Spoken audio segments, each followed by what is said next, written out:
Hi everyone, welcome to BlackAmericana. I'm Ashley, and in today's episode, we are looking at the life of Janice Combs.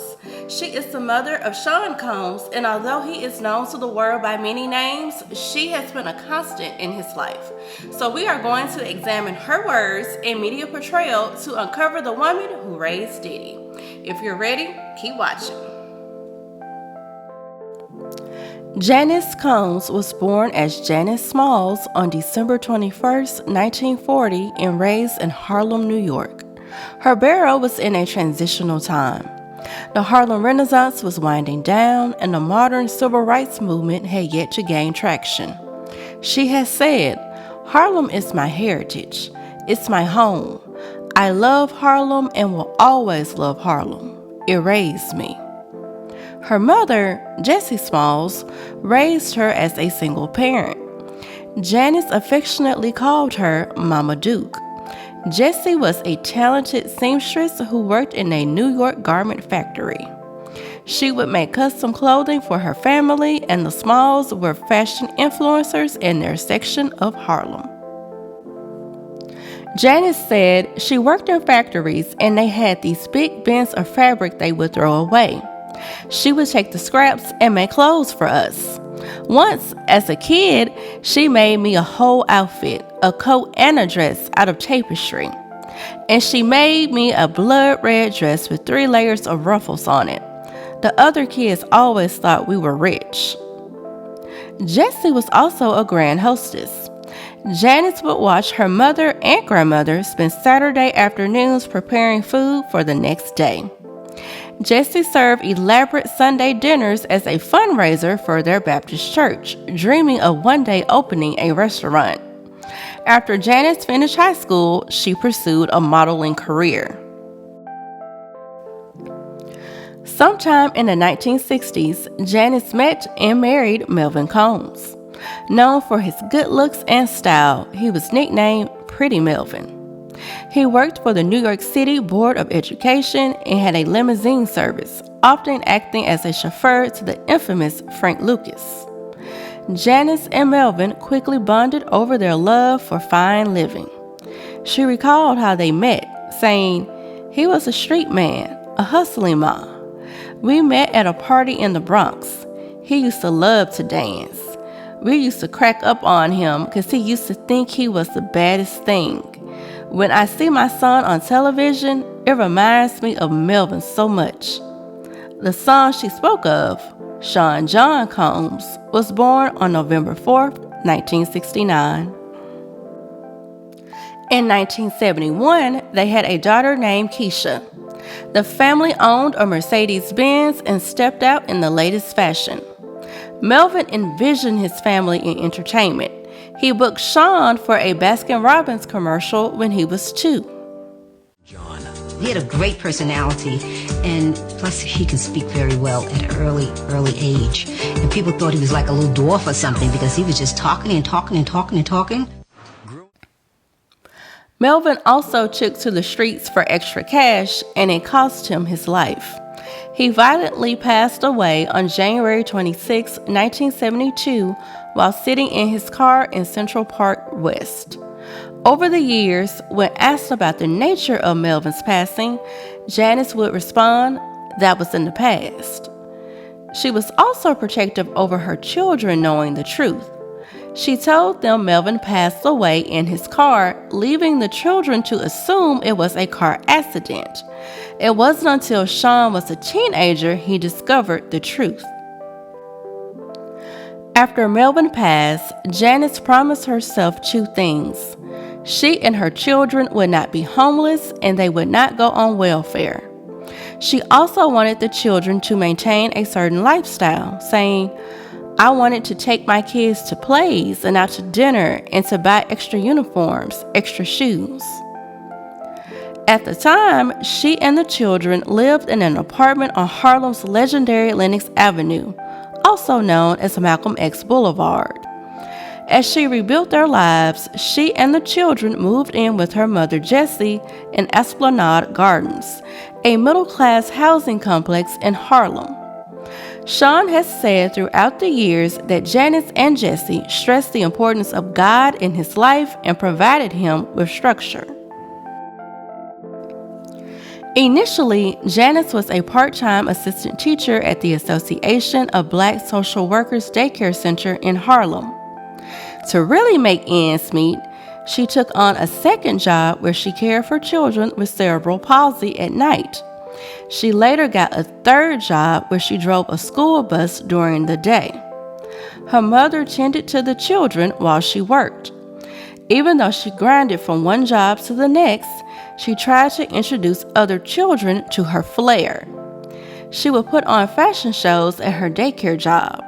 She emphasized etiquette when she drove her school bus route, saying, "When I told them, sit down, they sat down." A lot of them used profanity. I checked that out right away. She would give the children candy for good behavior and teach them to apologize to each other.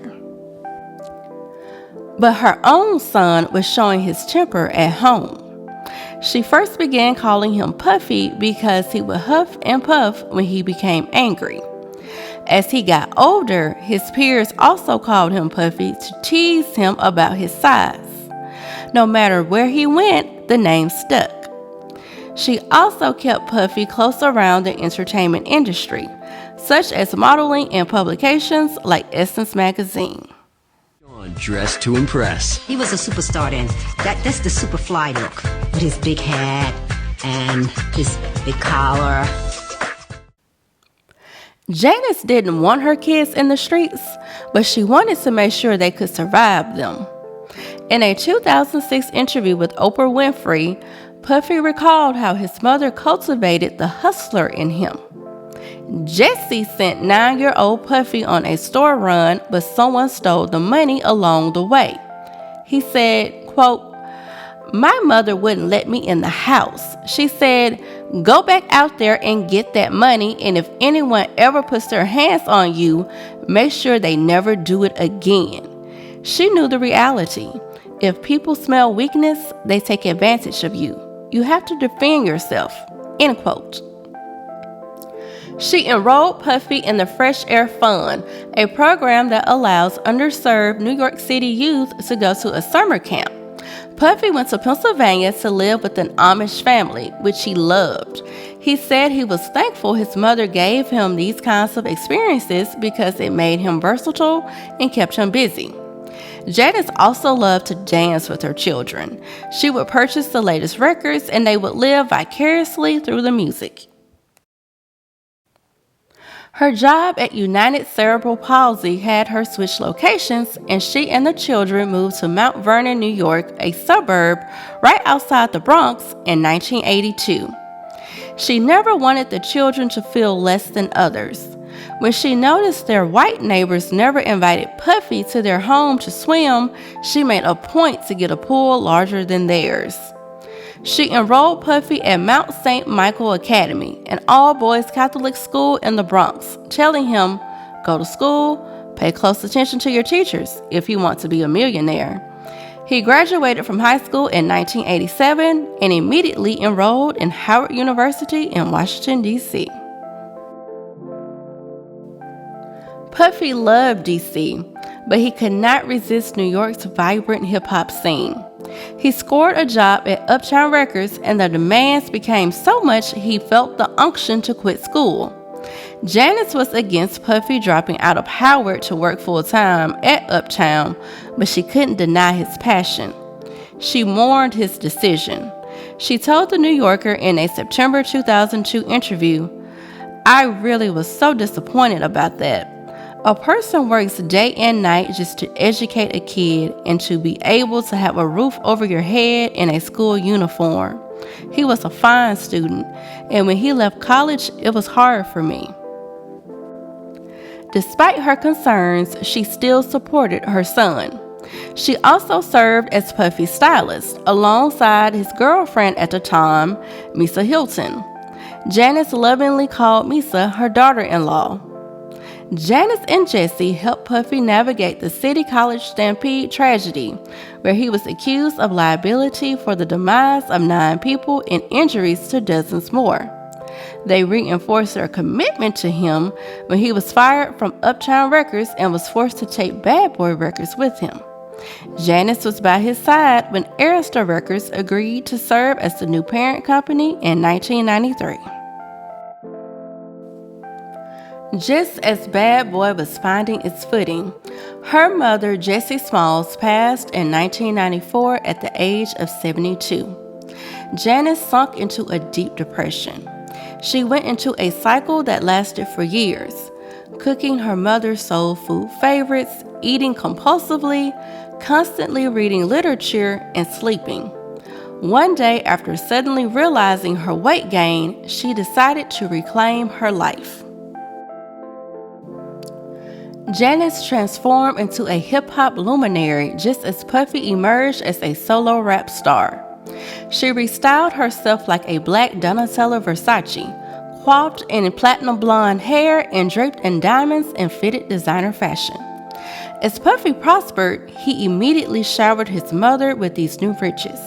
She said, "He didn't want us to want for nothing, no time, because he could see the struggle." Puffy opened a restaurant, Justin's, in New York in 1997, and Janice served as the manager. In 1999, Puffy was awarded the Howard University Alumni Award for Distinguished Postgraduate Achievement in the Field of Entertainment. During the ceremony, he presented Howard with a $500,000 check, then the largest single donor gift in school history. The check was used to establish the Sean Puffy Combs and Janice Combs Endowed Scholarship Fund to help students wanting to pursue careers in the entertainment industry. Later that year, when Puffy informed Janice he was being charged in relation to a New York nightclub ruckus, she was vacationing in his $2.5 million four-bedroom home in the Hamptons. It is the same home where he first hosted his legendary white parties. She admitted that in her solitude she had a nervous breakdown behind the news, but she was determined to help Puffy clear his name. In 2001, the New York Times profiled Janice as she supported Puffy during his trial. She bragged, "Sean has manners, he knows the right thing to do. I can pat myself on the back. I can pat anything on me." Before the New York criminal trial, Puffy had already been involved in several run-ins in the music industry. When questioned about these incidents, she said, "He knows what his mistakes was, and he takes care of all those things. That was in the past, and no one wants to bring those things up again." Janice faithfully attended court hearings, often bringing a brown bag lunch she had packed for Puffy. Despite her previous fears, she put on her poker face with the press. She said, "Do I look worried or upset? He's not going to be found guilty, so my mind don't go in that direction. Not at all." After a lengthy trial, the jury returned a not guilty verdict. After the trial, she opened her own restaurant, Mama Duke's Southern Cuisine, in the Boerum Hill neighborhood of Brooklyn. The establishment was a fulfillment of her mother's dream, and the food selection came from her mother's recipes. Her business acumen didn't end with restaurants. There has been much conversation around her involvement with Bad Boys Music Publishing and that Puffy has his assets in her name. Certainly, I do not know their business portfolios. What I did do is conduct a New York State business search of some business entities associated with Janice. For example, Janice Combs Music Holdings Incorporated lists Puffy as his CEO. This same entity sometimes does business as Justin Combs Publishing. Now, I am not here to discount the business interactions former Bad Boy artists or employees have had with Janice. I just went where my research took me. But her presence as a socialite and maternal reinforcer turned her into a music industry archetype. Take, for example, Bling, a 2004 New York Times bestseller by Erica Kennedy. The book offers a fictionalized insight into the people and institutions who uphold the hip-hop hierarchies. And sometimes, mothers play their part. Now, I am not going to spoil the story for anyone who has not read it, but there is one character in particular who leaps off the page as analogous to Janice Combs. She appeared on TV shows like America's Next Top Model and her sons Making the Band and I Want to Work for Diddy. On a more personal note, she has been skeptical about dating men, often questioning their intentions. She decided to focus on family and her social life. She loves being a grandmother, known to her grandchildren as Mimi. A couple of fun facts.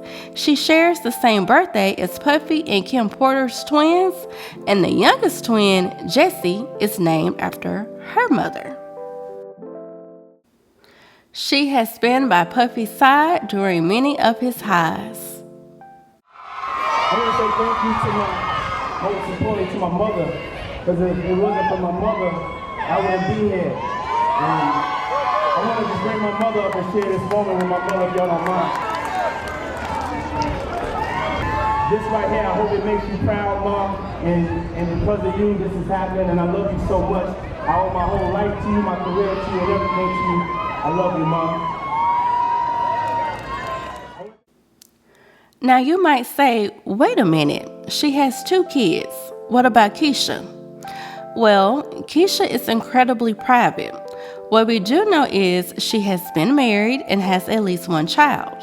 According to the aforementioned New York Times article in her LinkedIn, she has worked in technology for Bad Boy roughly 25 years. This brings us to the current predicament Puffy finds himself in. While we do not yet know what the legal ramifications might be, he is in a web that has drawn his family in. We have already mentioned Janice's presence in his business affairs. Her grandsons, Justin and Christian, have been named in civil suits. Puffy's homes were raided with federal authorities looking through his technology, Keisha's area of expertise.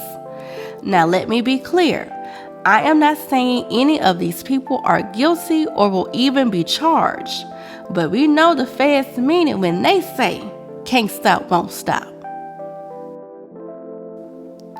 Even in this uncertainty, hopefully you learned more about the woman who raised Diddy, born as Sean Combs, but who she knighted as Puffy. Thank you for being a part of this episode. Please subscribe, like, comment, and share. If you want to learn more about us, be sure to visit our website at www.BlackAmericanamedia.com and sign up for our newsletter. Also, we can be found on TikTok, Facebook, and Instagram. See you soon.